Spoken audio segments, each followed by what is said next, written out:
में। तो ये करंट अफेयर का हिस्सा है और हम कुछ इम्पोर्टेंट सवाल, कुछ इम्पोर्टेंट करंट अफेयर्स को इसके माध्यम से देखते हैं। ये कुछ मिनट की वीडियो होने वाली है, बट जो भी इसमें पॉइंट है वो बहुत ही इम्पोर्टेंट कहा जा सकता है, जो कि मैंने ढूंढ के लाए हैं। तो पहला सवाल को देखते हैं। First Indian made super computer.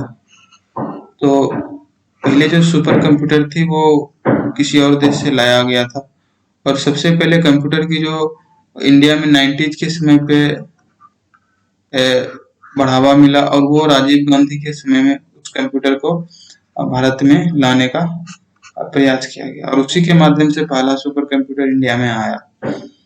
तो भारतीय जो है इंडियन मेड, भारतीय निर्मित सुपर कंप्यूटर वो बनाया गया, उसका नाम है परम गंगा, और वो यूनिवर्सिटी के माध्यम से, IIT के माध्यम से बनाया गया, और ये इंस्टॉल कहाँ किया गया? IIT रुड़की में। तो याद रखना है, परम Ganga first Indian made super computer. अगला है EOS 04। EOS 04 क्या है? एक सैटेलाइट है। EOS मतलब अर्थ ऑब्जर्वेटरी सैटेलाइट, यानी ऊपर जाके ये सैटेलाइट लगभग 500 से कुछ किलोमीटर ये ऊपर स्पेस में वो ऊपर जाएगा, और फिर वहां से वो नीचे अर्थ को ऑब्जर्व करेगा। उसके अंदर कैमरे लगे होते हैं, राइट? और वो उस कैमरे से जो वो इंडिया के अंदर मान लो सॉइल है या फ्लड है, सॉइल मॉइस्चर, फ्लड, या फिर कहीं फॉरेस्ट में आग लग गई, तो वहां पे वो इमेज, राइट, यहाँ से जो कंट्रोल कर रहा होता है उसको वो इमेज भेजेगा, राइट, और उस इमेज का अध्ययन करके चीजों का पता लगाया जाएगा। तो इसे रडार इमेजिंग सैटेलाइट भी कहते हैं। Radar imaging satellite. तो ये अर्थ को ऑब्जर्व करने के लिए सैटेलाइट है। क्या नाम है? EOS 04। और इस किस वाहन से भेजा गया इसे? PSLV। क्या है? PSLV C-52। ये क्या है? व्हीकल। ये व्हीकल मतलब वाहन, इस माध्यम से भेजा गया। HD इमेज को कैप्चर करेगा। चंद्रयान 3। देखो, जैसे आप कैमरा लगाते हो ना घर के बाहर, ताकि 24 घंटा वो नजर रखता है कौन आया कौन गया, तो इसी तरह ये जो सैटेलाइट होती है ऊपर जाके वो भारत पे खासकर वो नजर रखती है, और वहां से वो इंडिया की जो भी चीजें हैं, जैसे मान लो सॉइल का अध्ययन करना है, या फिर जैसे बताया फ्लड आ गया, जैसे कहीं पे आग लग गई, तो उस चीजों का वो क्या भेजता है? इमेज भेजता है, और इमेज का अध्ययन करके साइंटिस्ट जो है जो भी एजेंसी इसको लेकर काम कर रही थी उसको मदद करती है। अगला है चंद्रयान 3। पता होगा कि चंद्रयान 2 जो है वो 2019 में भेजा गया था, और वो असफल हो गया था, ठीक है। वहां पे मून पे लैंडिंग करने ही वाला था, वहां कर भी गया था, बट फिर वहां से संपर्क टूट गया, राइट।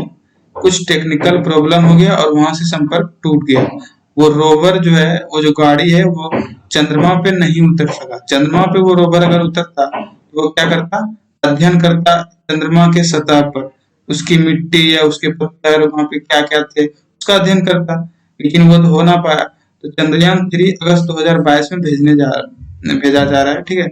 और ये अगर वहां सॉफ्ट लैंडिंग हो जाती है, सॉफ्ट लैंडिंग का मतलब वहां पर जैसे उतरी चंद्रमा पे, उससे एक गाड़ी निकलेगा, और गाड़ी जो है आराम से यहाँ पे चक्का रहता है और वो आगे पीछे करेगा। और इसके ऊपर क्या रहता है?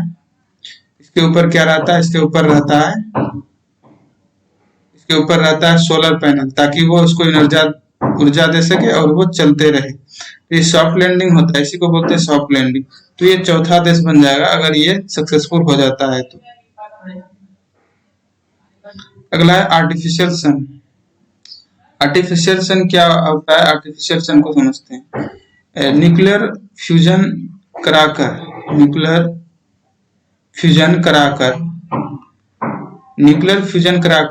परमाणु धातु का इस्तेमाल करके, परमाणु एलिमेंट्स को इस्तेमाल करके इस आर्टिफिशियल सन को क्रिएट किया जाता है, और ये कुछ ही मिनटों के लिए होता है, राइट।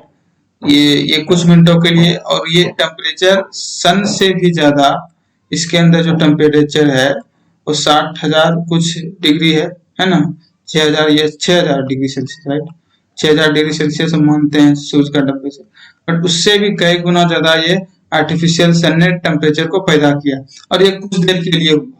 ये तो हमें कई लाखों करोड़ों वर्ष से एनर्जी दे रहा है, लेकिन ये जो एक्सपेरिमेंट किया गया कुछ मिनटों के लिए किया गया, ठीक है।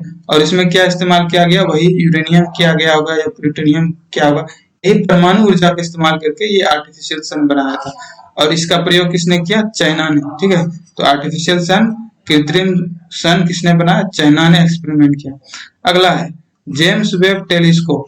देखो आप टेलीस्कोप क्या करते हैं, किसी चीज को हम बड़ा देखने के लिए टेलीस्कोप का यूज करते हैं, राइट, किसी चीज को बड़ा देखने के लिए टेलीस्कोप का यूज करते हैं। तो जेम्स वेब टेलीस्कोप क्या है, ये जो है ऊपर जाएगा, स्पेस में जाएगा, नासा के द्वारा भेजा गया है। ध्यान रखना है कि जेम्स वेब टेलीस्कोप ये दुनिया का पावरफुल टेलीस्कोप माना जाता है, और ये टेलीस्कोप क्या करेगा, ऊपर जाके जो तारे हैं उस पर ये क्या करेगा, रिसर्च करेगा, ये तारे कैसे बनते हैं, तारे के अंदर क्या क्या, उसके अंदर परमाणु जो संलयन होता है, फ्यूजन होता है, ठीक है, उसका फॉर्मेशन होता है, फिर वो डेड हो जाता है, राइट। जो ज्यादा तारा चमकता है तो समझो वो यंग तारा है, और फिर चमकना बंद कर दिया, इसका मतलब वो तारा डेड हो गया, तो वो ब्लैक होल उसको बोलते हैं, यानी वो खत्म हो चुका।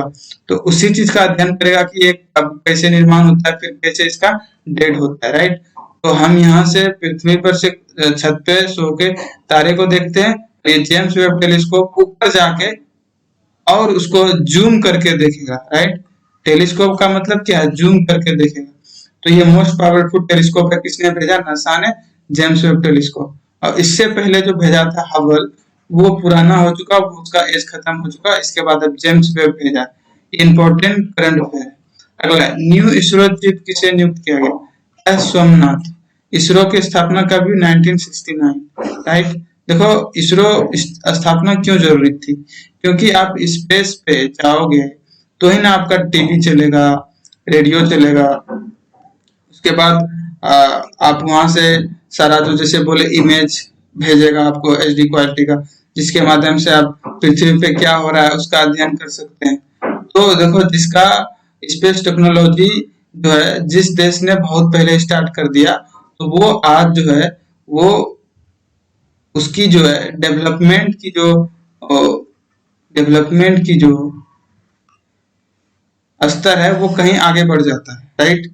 कई सारे देशों के पास जो है, मुस्लिम कंट्री जो है, वो कई देशों के पास सैटेलाइट की बनाने की कोई व्यवस्था ही नहीं, क्योंकि वहां स्टार्ट ही नहीं हुआ। लेकिन इंडिया में क्या हुआ, 1969 से ही इसके अंदर R&D रिसर्च स्टार्ट हो गया, राइट। और ये एक बहुत बड़ा कदम माना जाता है। एक्सोप्लैनेट, एक्सोप्लैनेट किसे बोलते हैं, देखो सोलर सिस्टम होता है, ये सन है, ये बुध, मंगल, अर्थ, तो इस तरह इसको सोलर सिस्टम बोलते हैं, राइट। और ये इसके चारों तरफ चक्कर लगाता है, ये भी इसके चारों तरफ चक्कर, ये पूरा का पूरा सोलर सिस्टम। इसके बाहर एक प्लैनेट की खोज की गई, राइट। इसके बाहर एक प्लैनेट की खोज की गई सोलर सिस्टम के बाहर, तो उसे ही बोलते हैं एक्सो प्लैनेट। एक्सो मतलब बाहर का, प्लैनेट। तो इसको खोजा किसने, इंडियन साइंटिस्ट ने खोजा, इसीलिए ये इंपॉर्टेंट हो जाता है। और इसका नाम क्या दिया गया, TOI 1789। तो इसको याद रखना है, times of India, TOI times of India, right. और कुछ देख लेते हैं, दो, हाँ, एक समुद्रयान मिशन है। ये समुद्रयान मिशन क्या है, समुद्र रिलेटेड होगा, ओशियन रिलेटेड होगा। ओशियन रिलेटेड ये कैसी मिशन है, एक मिशन है जिसमें एक वाहन होगी, राइट, एक वाहन होगी, वो अलग तरह की वाहन होगी, उसमें इंसान जा सकता है, और वो क्या करेगा, समुद्र के सबसे तल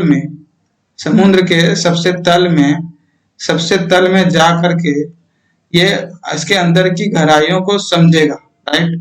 यहाँ पे किस प्रकार के रिसोर्सेस हैं, किस प्रकार के जीव हैं, मतलब इस चीज को समझने के लिए कि ये कैसी समुद्र के सबसे नीचे हम चीजों को समझने जा रहे हैं, राइट। तो ये एक तरह से क्या है, R&D है, रिसर्च है। मिशन को नाम दिया गया समुद्रयान मिशन, ठीक है। और ये किसके मदद से बना, national institute of ocean technology, ये ओशन टेक्नोलॉजी किधर है? चेन्नई में। ये जो इंस्टीट्यूट है ओशन टेक्नोलॉजी की, ये कहाँ है? चेन्नई में। उसके मदद से, और ये जो मंत्री है, विज्ञान मंत्री, उन्होंने इसका उद्घाटन, इसका शुभारंभ किया है। अभी लास्ट देखते हैं एचपीवी वैक्सीन।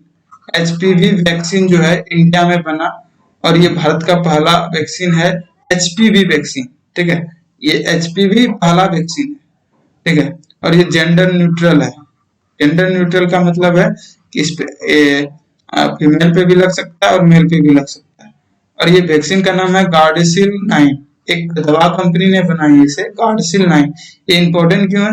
क्योंकि जो कई तरह के कैंसर होते हैं, राइट, एनल कैंसर, वेगिनल कैंसर, ये खासकर वुमेन में पाई जाती है। वेगिनल कैंसर, सर्विकल कैंसर, तो उसके रोकथाम के लिए ये वैक्सीन बनाई गई है, गार्डासिल 9। क्या नाम है वैक्सीन का? नाम गार्डासिल 9। और एचपीवी क्या होता है? एचपीवी एक कैंसर का ही टाइप होता है। इसमें 2-3 प्रकार के कैंसर आ जाते हैं, right, anal cancer, vaginal cancer और सर्विकल कैंसर। और दवा का नाम क्या है? गार्डासिल 9। Okay, thank you.